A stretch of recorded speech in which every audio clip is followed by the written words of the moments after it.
Ребята, всем привет! Меня зовут Роман, и вы смотрите канал Видеолепка. И сегодня по вашим многочисленным просьбам я буду лепить новые объекты SCP.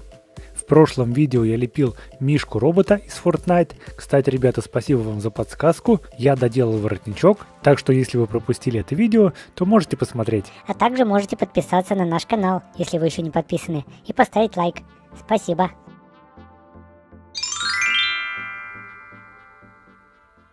Первым сегодня я слеплю объект SCP под номером 1048 «Мишку-строителя». SCP-1048 – это маленький плюшевый медведь в высоту примерно 33 см. По внешнему виду и составу материалов ничем не отличается от обычных подобных игрушек. SCP-1048 способен самостоятельно передвигаться и общаться, используя небольшой набор жестов. Объект регулярно высказывает симпатию к людям и выглядит очень милым. Эта симпатия обычно выражается в том, что мишка обнимает голень человека, также он может танцевать, прыгать на месте и даже рисовать картинки, похожие на детские. Все сотрудники фонда, контактирующие с объектом, положительно относились к подобному проявлению симпатии. Попытки прямого общения с SCP-1048 были признаны неудавшимися. Хотя объект способен совершать простые жесты, соответствующие ответам «да» или «нет», часто он никак не реагирует на вопросы, касающиеся его природы или места происхождения. Возможно, что SCP-1048 просто не знает этого или же не хочет отвечать. Несмотря на то, что объект может рисовать, он пользуется этой возможностью исключительно для выражения симпатии и никогда не общается с помощью рисунков, даже если его просят сделать это. Другие аномальные свойства SCP-1048 были зафиксированы только спустя 7 месяцев после постановки объекта на содержание. Предполагается, что мишка может создавать грубые копии самого себя, используя при этом самые разные материалы. В настоящее время способ создания копий исследователям фонда неизвестен. Есть предположение, что SCP-1048 пользуется своими располагающими качествами, чтобы внушить окружающим чувство ложной безопасности и таким образом беспрепятственно собрать материалы для своих созданий. На данный момент известно 3 творения SCP-1048. Они были обозначены под буквами А, Б и С. Поведение этих существ разительно отличается от того, как в основном ведет себя мишка. Все существа высказывают сильнейшую агрессию по отношению к людям. Итак, друзья, вот такой мишка SCP-1048 у меня получился. Если вам он нравится, ставьте лайк, ну а я приступаю к лепке следующего объекта. Очень много было запросов на лепку маски одержимости. Ее лепить я буду на картоне. Также мне понадобится пластилин белого и черного цветов. SCP-035 имеет вид белой фарфоровой маски комедианта, хотя периодически маска принимает облик трагика. Когда это происходит, все существующие изображения SCP-035, включая фотографии, видеозаписи и даже рисованные картины, также меняются, воспроизводя новый вид объекта. Из ротового и глазных отверстий SCP-035 постоянно сочится вязкая, неприятная на вид и чрезвычайно едкая жидкость. Химический состав данной жидкости остается неизвестным. Любой объект, соприкоснувшийся с жидкостью, немедленно разлагается на элементарные составляющие. Маска хранится в стеклянном контейнере, поскольку стекло показало наибольшую сопротивляемость жидкости, выделяющейся из маски. Субъекты, находящиеся на расстоянии от 1,5 до 2 метров от SCP-035, либо вступающие с ней в визуальный контакт, испытывают чрезвычайное сильное желание надеть объект на себя. Когда SCP-035 оказывается на лице субъекта, система мозговых импульсов носителя перекрывается и подавляется альтернативной, исходящей от маски, что приводит к гибели мозга носителя, в результате чего носитель становится воплощением личности, заключенной в маску. При надевании на морду животного эффект не проявляется. Маска довольно-таки выразительная, поэтому лепить ее не очень сложно.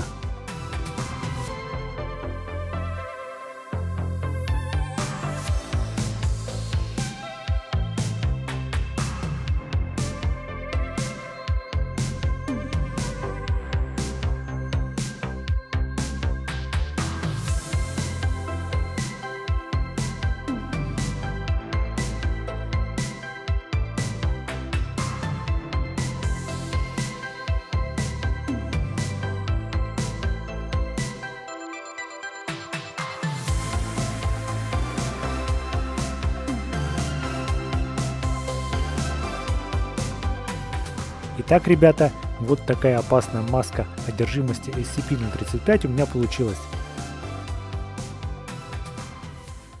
Теперь я слеплю еще одно популярное существо из SCP, это SCP-106, старик. Для его лепки мне понадобится скульптурный серый пластилин, также черный и белый. Каркас для фигурки я сделаю из алюминиевой проволоки.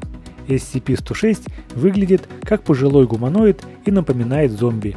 Старик не особо ловок и временами лежит без движения по несколько дней, поджидая жертву. Также он может карабкаться по любой вертикальной поверхности и висеть вверх ногами сколь угодно долго.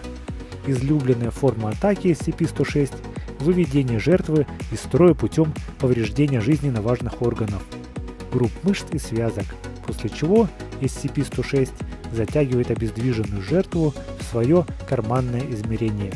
SCP-106 вызывает разъедание всех твердых поверхностей, к которым прикасается. Физическое разложение материала начинается через несколько секунд после первого прикосновения. Внешне это проявляется как ржавление, гниение и растрескивание материала. Также материал покрывается черной слизистой субстанцией, схожей с тем, чем покрыт сам SCP-106. Это воздействие особенно губительно для живых организмов. Старик способен проходить сквозь твердые тела, покрывая их при этом черной слизью. Внутри твердых предметов SCP-106 может исчезать, уходя согласно современным теориям в свое карманное измерение. Также он способен покинуть измерение через любую поверхность, физически связанную с местом ухода. Например, ушел во внутреннюю стену комнаты, а вернулся через внешнюю. Ушел в стену, вышел из потолка. Неизвестно, является ли это измерение местом происхождения SCP-106 или же просто его логовом. Фигурку старика я хочу слепить, как будто он выходит из пола. Сверху на подставку прилеплю черный пластилин, как будто это слизь. Теперь придадим фигурке старика нужную позу и установим на подставку. Лишнюю проволоку обрезаю.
Осталось слепить лицо, и фигурка будет готова.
Итак, ребята, вот такая у меня получилась фигурка SCP-106 старик. Всем огромное спасибо за просмотр. Если вам понравилось это видео, ставьте лайк, поддержите наш канал. Также подписывайтесь, если вы еще не подписаны. И вступайте в нашу группу ВКонтакте, подписывайтесь на Инстаграм. Все ссылочки в описании под этим видео. Ну а если вы фанат SCP, то пишите, какие еще объекты SCP мне слепить. Далее, как обычно, будут приветы от нашего кота Вилли и лучшие фотографии поделок из пластилина, которые вы присылаете в нашу группу ВКонтакте. Привет от меня сегодня получают Супер Китти, Рудных Василий и Дмитрий Руденко. Ребята, передаю вам огромный привет. Также передаю приветы участникам нашей группы ВКонтакте: Илье Кочетову, Дмитрию Самойлику, Даниилу Мишукову и Денису Шпанагелю. Ребята, передаю вам также огромный привет. На этом мы с вами прощаемся. Желаем всем вам отличного настроения. До скорой встречи.